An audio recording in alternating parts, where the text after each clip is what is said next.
Liturgia diária. Semana Santa da Páscoa.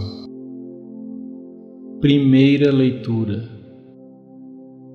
Leitura do livro do profeta Isaías, capítulo 42, versículos 1 a 7.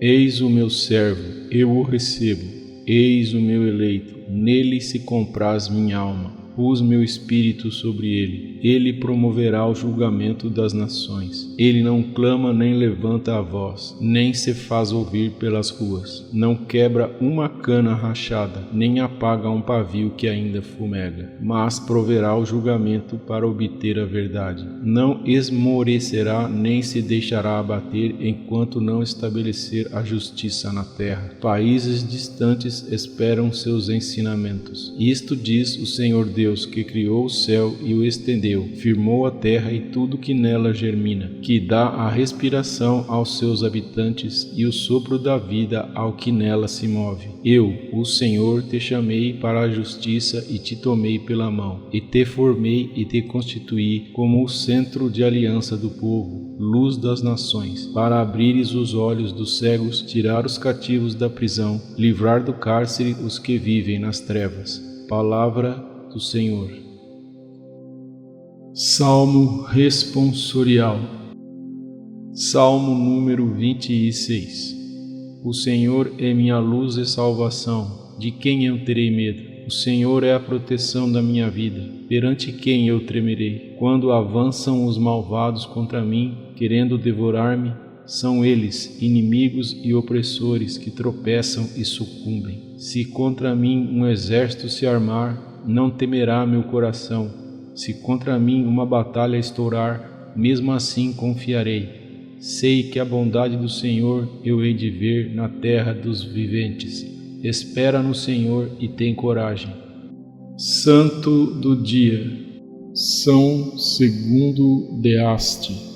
O nome segundo pode vir de secondens, isto é, conduzindo-se com hábitos honestos, ou de secundans, ou seja, obedecer às ordens do Senhor, ou ainda de secundux, ter controle sobre si mesmo. Pode referir-se ainda aos dois caminhos que levam à vida eterna, o primeiro o da penitência e das lágrimas, o segundo o do martírio. Ora, esse precioso mártir alcançou a vida não apenas pelo primeiro, mas também pelo segundo caminho. Segundo era um soldado pagão, filho de nobres, nascido em Asti, norte da Itália, no final do século I, e profundo admirador dos mártires cristãos, que o intrigavam pelo heroísmo e pela fé em Cristo. Chegava a visitá-los nos cárceres de Asti, conversando muito com todos, quantos pudesse. Consta dos registros da Igreja que foi assim que tomou conhecimento da palavra de Cristo, aprendendo especialmente com o mártir Calógero de Brécia, com o qual se identificou, procurando-o para conversar inúmeras vezes. Além disso, segundo era muito amigo do prefeito de Asti, Saprício, e com ele viajou para Tortona, onde corria o processo do bispo Marciano, o primeiro daquela diocese. Sem que seu amigo político soubesse, segundo teria estado com o mártir e este encontro foi decisivo para a sua conversão. Entretanto, esta conversão só aconteceu mesmo durante outra viagem, desta vez a Milão, onde visitou no cárcere os cristãos Faustino e Jovita. Tudo o que se sabe dessa conversão está envolto em muitas tradições cristãs. Os devotos dizem que segundo teria sido levado à prisão por um anjo, para lá receber o batismo através das mãos daqueles mártires. A água necessária para a cerimônia teria vindo de uma nuvem. Logo depois, uma pomba teria lhe trazido a Santa Comunhão. Depois disso, aconteceu o prodígio mais fascinante, narrado através dos séculos, da vida deste santo, que conta como ele conseguiu atravessar a cavalo o pó, sem se molhar, para levar a Eucaristia que lhe fora entregue por Faustino e Jovita para ser dada ao bispo Marciano antes do martírio. O pó é um rio imponente, tanto nas cheias quanto nas baixas, minúsculo apenas no nome formado por duas letras. Possui 1.500 metros cúbicos de volume d'água por segundo, nos 652 quilômetros de extensão, um dos mais longos da Itália.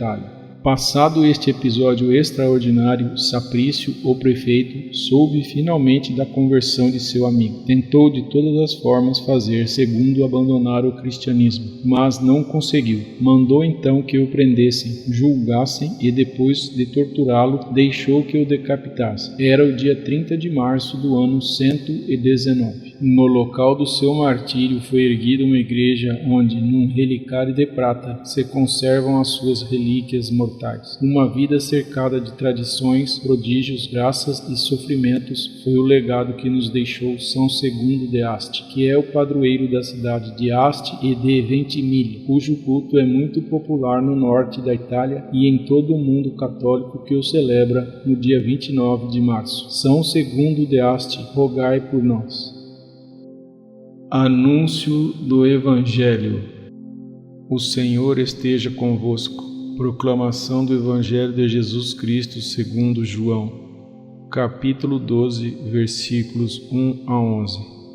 6 dias antes da Páscoa, Jesus foi para Betânia, onde morava Lázaro, que ele havia ressuscitado dos mortos. Ali ofereceram a Jesus um jantar. Marta servia e Lázaro era um dos que estavam à mesa com ele. Maria, tomando quase meio litro de perfume de nardo puro e muito caro, ungiu os pés de Jesus e enxugou-os com seus cabelos. A casa inteira ficou cheia do perfume do bálsamo. Então falou Judas Iscariotes, um dos seus discípulos, aquele que o havia de entregar. Por que não se vendeu este perfume por 300 moedas de prata para as dar aos pobres? Judas falou assim, não porque se preocupasse com os pobres, mas porque era ladrão. Ele tomava conta da bolsa comum e roubava o que se depositava nela. Jesus, porém, disse: Deixa-a, ela fez isto em vista do dia da minha sepultura. Pobres sempre os terei convosco, enquanto a mim nem sempre me tereis. Muitos judeus, tendo sabido que Jesus estava em Betânia, foram para lá, não só por causa de Jesus, mas também para verem Lázaro, que Jesus havia ressuscitado dos mortos. Então os sumos sacerdotes decidiram matar também Lázaro, porque, por causa dele, muitos deixavam os judeus e acreditavam em Jesus. Palavra da salvação.